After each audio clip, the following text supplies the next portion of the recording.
Delhi tour లో AP మంత్రి నారా లోకేష్ బిజీగా ఉన్నారు. ఇవాళ మధ్యాహ్నం ఎన్డీఏ ఎంపీలతో కలిసి రాష్ట్రపతి ద్రౌపది ముర్మును కలవబోతున్నారు లోకేష్. ఏపీ రాజధానిగా అమరావతికి చట్టబద్దత కల్పిస్తూ రూపొందించిన బిల్లుకు భారత రాష్ట్రపతి ద్రౌపది ముర్ము ఆమోద ముద్ర వేయడం ఏపీ రాజకీయాల్లో కీలక పరిణామంగా మారింది. ఈ నేపథ్యంలో ఏపీ ఐటీ విద్యాశాఖ మంత్రి నారా లోకేష్ ఇవాళ రాష్ట్రపతితో భేటీ కాబోతున్నారు. రాష్ట్ర ప్రభుత్వం తరపున ఆమెకు కృతజ్ఞతలు తెలియజేయబోతున్నారు.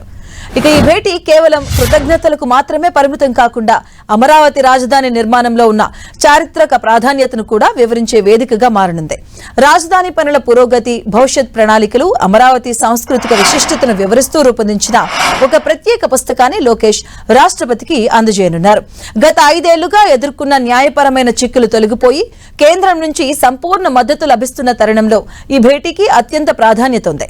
ఈ నెల 6వ తేదీన అమరావతి బిల్లుపై కేంద్ర ప్రభుత్వం గెజెట్ నోటిఫికేషన్ విడుదల చేసిన తర్వాత రాజధాని ప్రాంతంలో పనులు పుంజుకున్నాయి.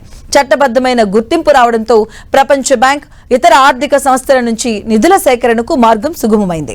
ఇక రాష్ట్రపతి ఆమోదంతో అమరావతి మనుగడపై ఉన్న అన్ని అనుమానాలు పటాపంచలయ్యాయని ప్రభుత్వం భావిస్తుంది. ఇక ఈ క్రమంలో ఢిల్లీ పర్యటనలో లోకేష్ ఇతర కేంద్ర మంత్రులను కూడా కలిసి రాష్ట్రానికి రావాల్సిన పెండింగ్ నిధులు, ఇతర ప్రాజెక్టుల గురించి చర్చించే అవకాశం ఉంది.